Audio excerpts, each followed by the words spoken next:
Good morning, friends. You're joining me for rest day. Today's my rest day. I use Sundays as my rest day because that works in my overall life, my family life. But I do like to still move my body on my rest day. I don't do an intense workout, but I do either do like a 20 to 40 minute stretch thing, or I roll out my muscles. Sometimes I do both, depending on how sore I am. If I roll out, I make sure that I prioritize an Epsom salts bath at some point then during the day to sort of continue that increasing of circulation and withdrawing of toxins and loosening of things that get tight, because the cycle for getting stronger is that when you work out, you are fatiguing and breaking down muscle fiber a little bit, not in like an injurious way, but in like a teeny tiny micro tears sort of a way. And then when your body goes to build those muscles, that muscle fiber back up, it will build a bit more and leave you a bit stronger afterward. And so when it is doing that, when it is healing, it that can result in muscle soreness, in lactic acid and other things getting bound up in certain areas, and then that can actually that can feel pretty uncomfortable.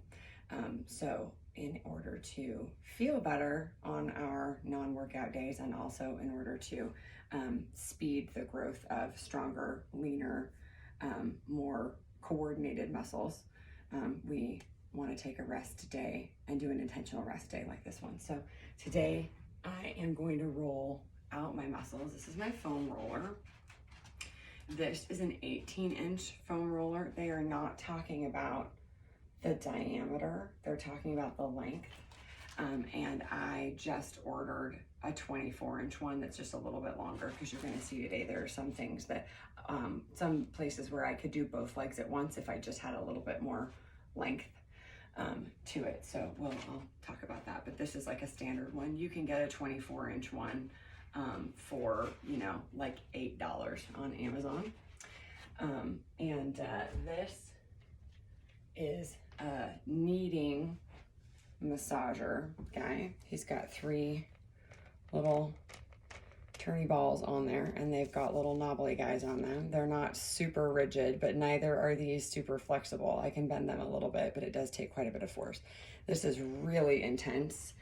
You don't put your body weight on this and roll. You use it to roll something out. So that can sometimes, this actually is less intense on large muscle groups than the foam roller. So sometimes if I'm really struggling and I'm really, really uncomfortable, I will start with this and then go back and revisit this later in the day when I can face it. So I'm not playing any music so that you can play your own music while we do this at home. I normally would play some music because this gets a little bit grunty and uncomfortable if you're sore. At the end of this, I will also use these are my yoga toes. We're going to put this on our resources page that students are going to have access to. This is one of the things, Yoga Toes Gyms, and they are a medical silicone grade. This looks like the thing that they use when you have a pedicure and they spread your toes apart so that your toenail polish won't touch, okay? And that is basically what it does, but it causes a stretch through all of your toes and spreads things open. If you, like me, are subject to some, I don't actually have bunions, but my toes kind of want to try and do that. My foot sort of wants to shape itself that way for a variety of things. This is a great thing to do. If you can do it once a day, this is really a great thing to do. I do these once a day, but only for 15 minutes. You can do it for up to 60 minutes, and I usually do my 60-minute one on Sunday. If you do go up to 60 minutes, do that in increments. If you're going to take this up, start with 10 or 15 minutes. If this is something your body needs, 10 or 15 minutes is going to leave you feeling like, can I take them out yet? And that's great. It's stretching things that need to be stretched. Those actually make me quite uncomfortable in my knees because of the way that knees are attached to lower leg muscles, and and sinews and things like that. So it's it's intense. If you have basically any dancer would benefit from using those, but especially if you are a ballet dancer or a point dancer, you could benefit from those. So when you are foam rolling, you start at the lowest point of your body and you work upwards. So the first thing that I do is I'm going to start with my lower leg. And just like everything else that I do, there are levels to this. So I start with my Achilles tendon, and I can wiggle it back and forth here. And right now, the only weight that I have on this is just however much my leg weighs is pushing down on my Achilles tendon and trapping my Achilles tendon between the foam roller and the weight of my leg. If I want to intensify that, I can lift my hips up off the ground and put some of my body weight into that leg and roll into that. You can roll that from side to side and then move on to your calf. When you are rolling, what you're sort of searching for is like where you are really tight. So as I roll out kind of the center back of my calf, I feel like, oh, that's like medium grade uncomfortable. Like I'm definitely sore, but it's not like, it's not super intense. However, I can feel that in sort of the outer right corner, if you can say that a round thing has a corner of my calf, there's a knot out there. There's like an actual lump. And when I roll back and forth, I sort of feel like if I weren't on camera, I would be making some pretty grunty, uncomfortable noises right now as I roll over that. If you find knots like that, slow down, make the roll smaller, find it, and roll it out. It should relax and let go if you can be brave enough to stay after it. I say brave enough because it is pretty, I'm using the word intense, but it's pretty painful if you've got a knot. This knot is not too bad. If I weren't making a video, I would stay with it and I'll just go back for it later. So roll to the outside of your calf and then do the inside of your calf. And one of the great things about rolling out your muscles is that it's a little bit of core work, because you basically have to hold like a lame bridge in order to get your body weight into your leg. Okay, so, and then you can move your way up. We never roll out the back of the knee. The back of the knee is not for rolling out. So then you go to your hamstring and you can do the same, rolling forward and back.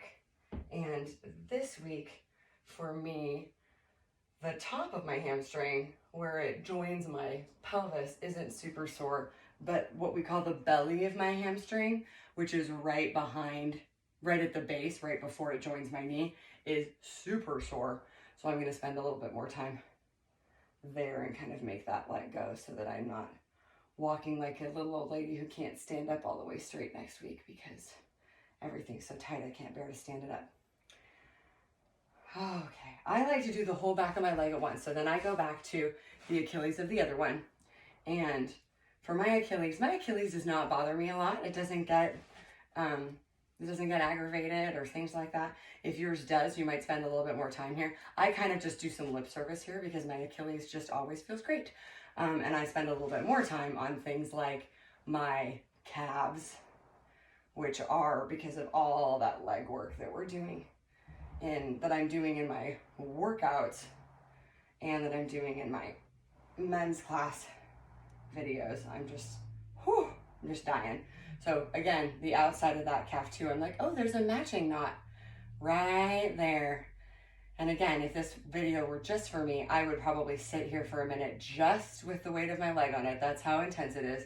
And then once that released a little bit, I would lift my hips and get more of my body weight on it, start to move the roller. Right now, I don't even want to move the roller.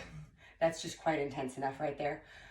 So that's kind of how you can start by just resting it there and going, wow, that just resting it there, that feels super, super intense. Good, but intense. But it does, if you can be patient with it, and you can watch it, you can watch a show while you're doing this, excuse me, and listen to your body. It'll start to relax. Then you can start to move the roller a bit, roll back and forth.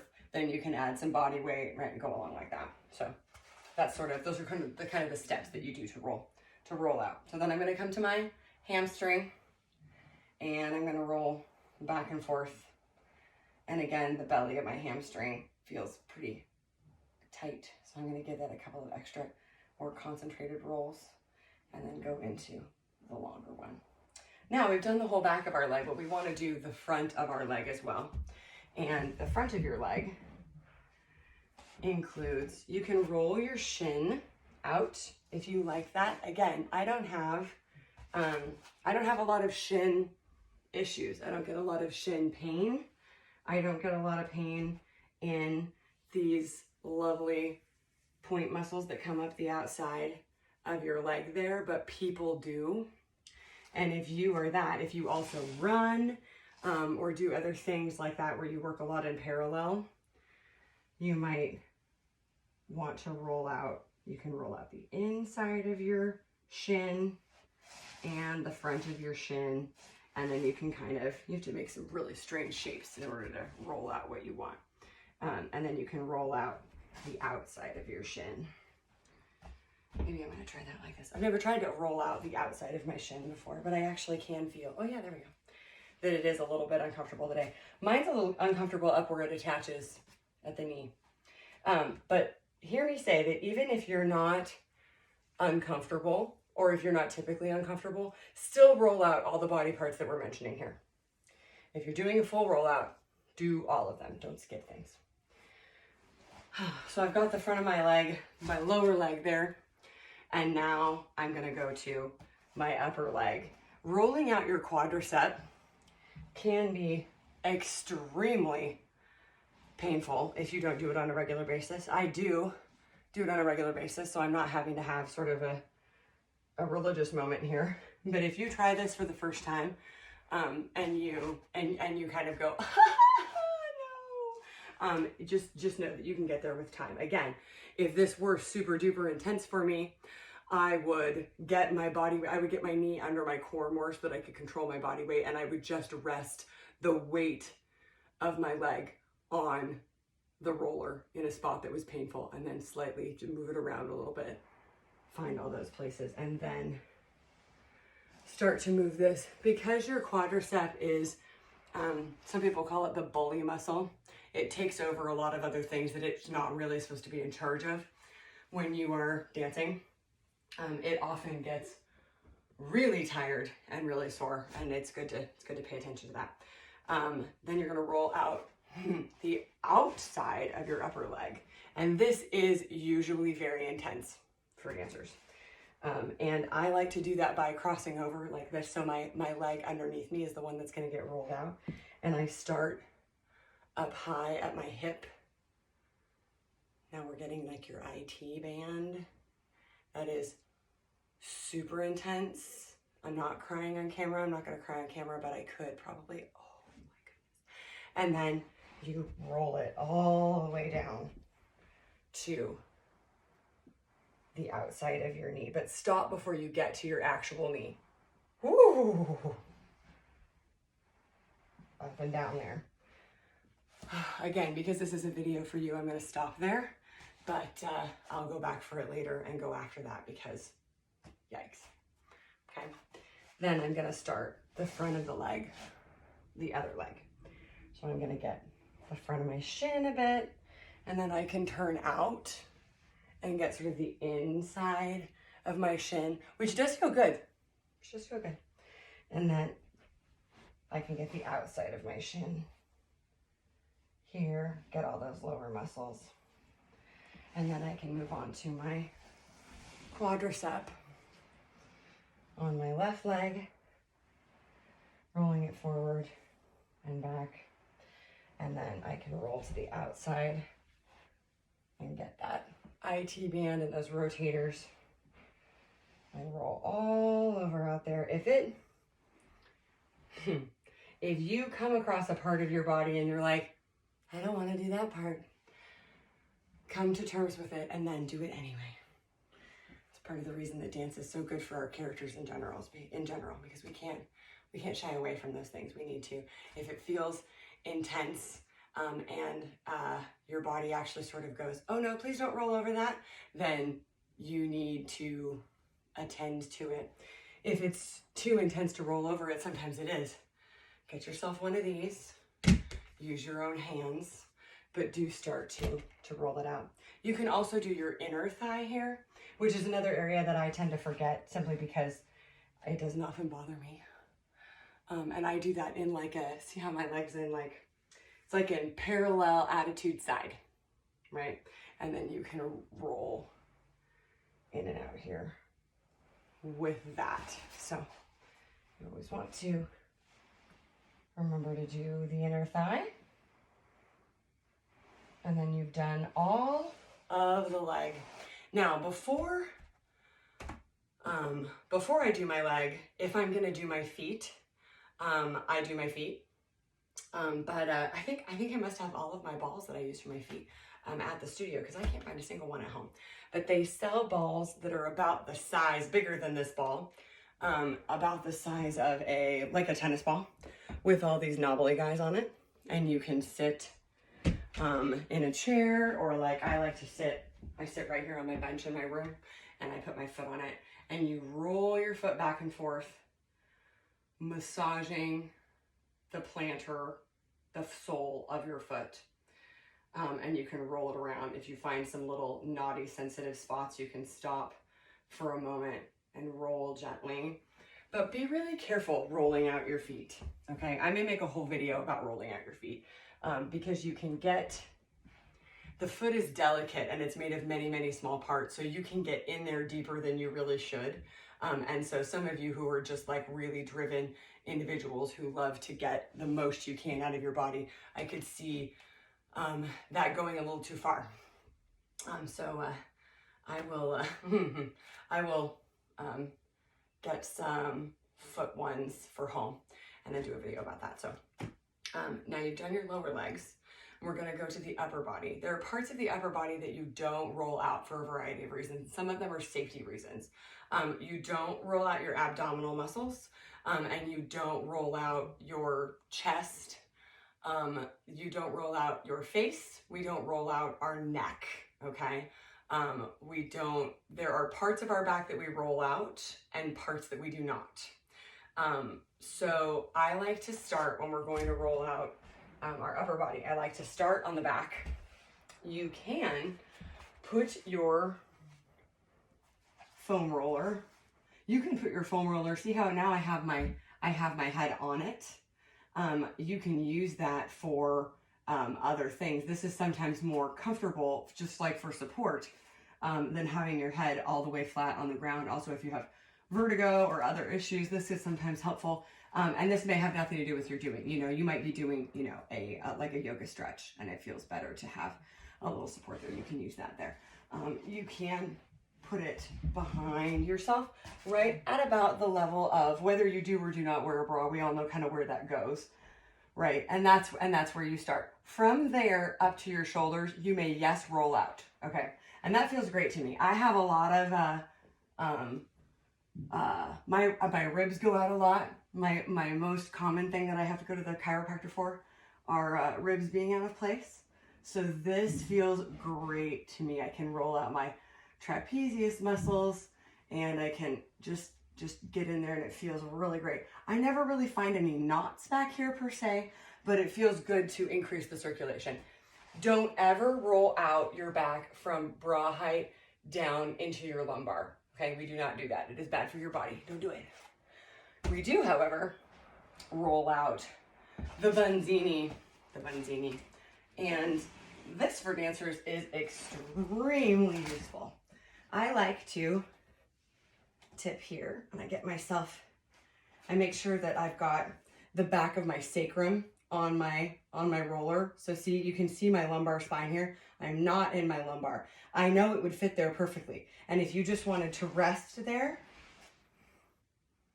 go ahead and do that, okay? Be my guest. Don't roll there. So I find that place there.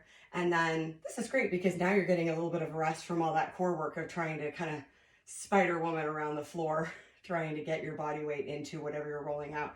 Now your back is on the floor and you can use the roller. Now I'm actually using the movement of my body, the roller staying in place. I even have my hands on it so that it won't roll away from me. And I'm rolling around on my sacrum the way that you might be invited to do in a yoga class with your back just on the floor on your mat. Feels terrific. But again, make sure that that is not in your lumbar spine. It's down on your sacrum, on the back of your pelvis. There are bones back there, down low, and that is where you can put those. Lots of us hold quite a bit of tension there, and so we want to kind of release that. You don't really need to roll. You just need to give body weight to it and let it release on its own. And then you can come forward. Now you are going to have to use your core again. And I like to come up on one bunzini at a time. And you can roll through what we kind of consider, it's even got a name, like the gluteus maximus and the gluteus medius are in kind of, the middle panel of your butt muscles. Okay, so you can roll those out, and then you can rock out onto the corner there. And now I'm not doing, before I was doing the IT band, which is decidedly like, if you're talking swimsuit here, like boy shorts, the IT band is like at the bottom of the leg of your imaginary boy shorts. Okay, now I'm up like on I'm on like the outside of, like my bikini briefs. Okay. I'm just having a moment here because it's this is a really needed rollout. So see how I've stopped? I found a really intense place, a place that was like, and I stopped. You don't have to be a hero here and keep rolling over something that's extremely intense. If you are having a lot of like, this is very healing pain, but this is very tender, that is your body helping you go, oh, time to slow down, time to stop rolling, time to, now that I've stopped rolling, I can handle how this feels, and I can let my weight and the roller release that sore spot. Okay. And then I can switch sides, and I can do the other side of my, I call it your bunzini. To my little students, we call it our bunzini or our derriere. And again, I'm going to start in the center. My leg is parallel. My knees pointed towards the ceiling. And then I'll roll. I'm going to turn this way so you can see me a bit better. I'm getting the center of things. Oh, I just found another little nasty spot that I'll go back for when I'm not making a video for you, friends. Then I'm going to come on to the side of that, and you can also bring your leg over the front if you want. I don't know why, but when I have my leg in front, it's more intense. I don't know if it's just transferred my weight in a way that it's more, I guess it's more forward. Ooh, and it's over that, those rotator muscles on the outside. So don't miss out on those. Don't miss out on those. The last thing that you can roll out, you can roll out your arms a little bit. You have to have a lot of core strength. I'm not sure it's really worth it. I usually just have a friend do it, but my triceps are super duper tight today and super sore. And I can, if I want to, clasp my hands together, press my elbows here, and then I can roll out and roll back in order to get some body weight. Ooh, they are super tight on there. I could also probably do one at a time, although I've never tried that before. You can, yeah. I can put some body weight into this and get it down here and roll it out. So sore today. But generally speaking, this is not how we use a foam roller. Most people that are gonna give you foam roller guidance are gonna go, no, not the arms, that's weird, that'd be weird. You can use your foam roller for a couple of other things as well. One of them is a chest opener, which is very, very good for dancers, because we get told, especially ballet and jazz dancers, we get told a lot to keep our arms in front of our body, which is great. And we have a lot of strength there and a lot of strength in our backs to do that. But it means that some of us do not have a lot of range of motion for behind our body.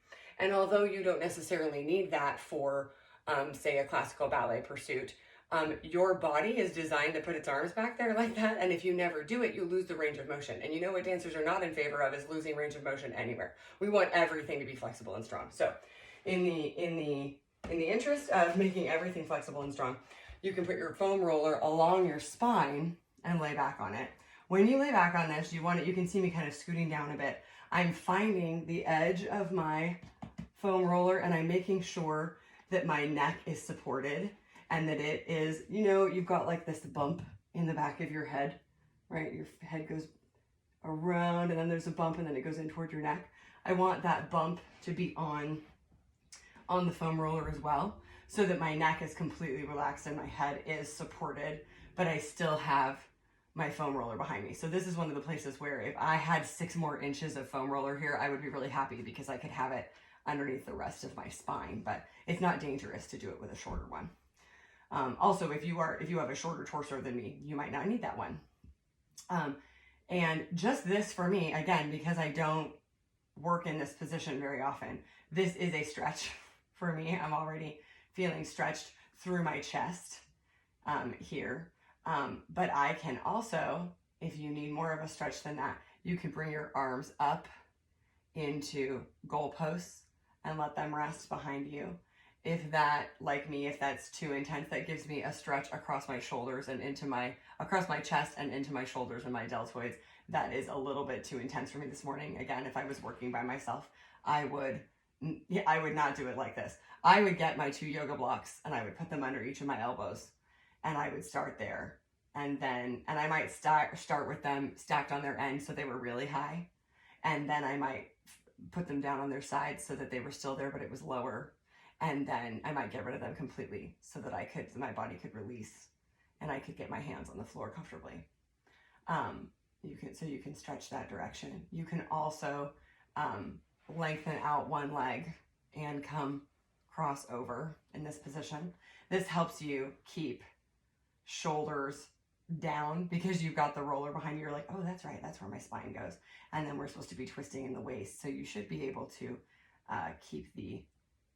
keep that there. And then because your back is off the floor, you often have more range of motion this way. So if normally you can't get your knee quite as far, having the foam roller underneath you can lead to being able to get a bit further with that.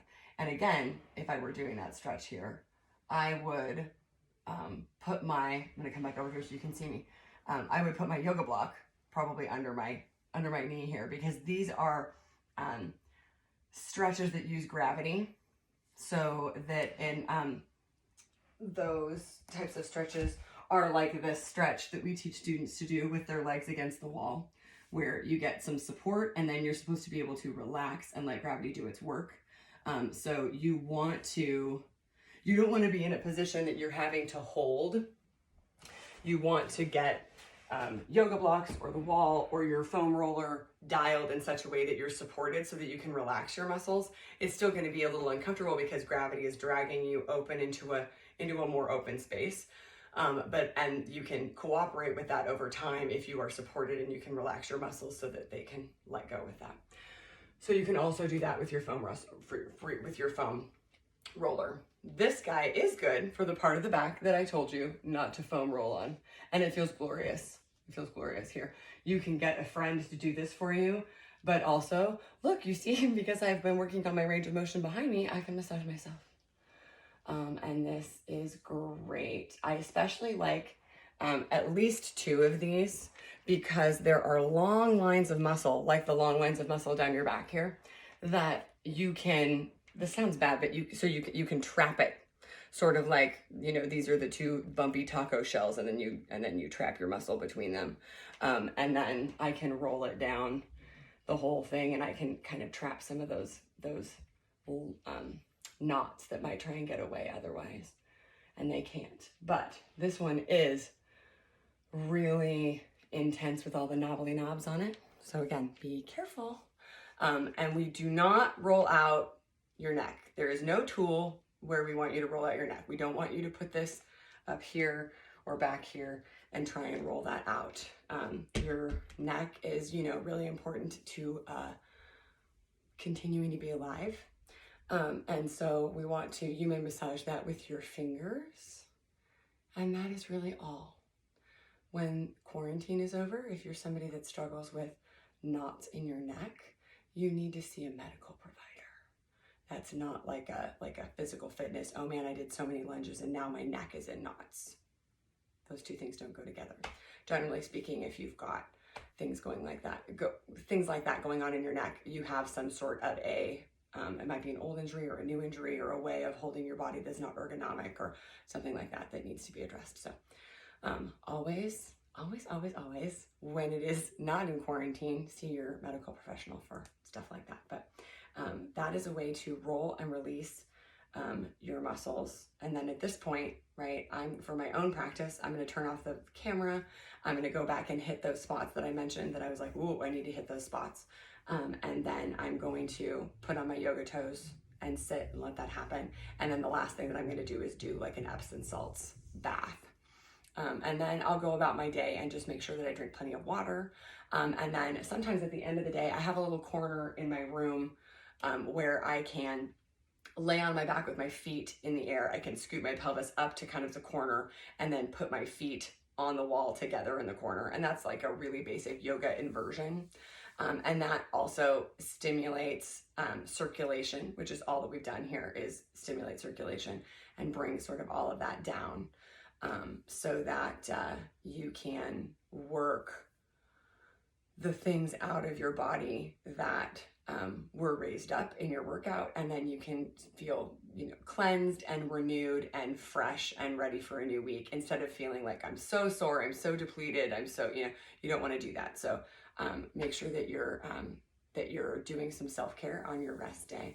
And you can also do things like lots of us in the studio are drinking powdered magnesium. If you want to know about that, I will send you my link about it. And that has, because magnesium is one of the things that's in electrolytes that support blood pressure and hydration. It's also one of the things that promotes relaxation and muscle recovery. So it's great for dancers because a lot of us are driven and high strung and need a little bit of help in the evenings. That's usually when people drink their magnesium to relax and go to sleep. But also it helps with muscle recovery so that you're not so sore from the day one workout that you can't do your day two workout. We don't want that to be what your practice is. We want you to break down and build and break down and build and feel successful during this time at home where you're getting lots and lots of time to really hone your skills. So I hope you enjoyed rolling out with me today, and I hope that you spend today replenishing and resting and engaging in self-care, and I'll see you tomorrow for a new week.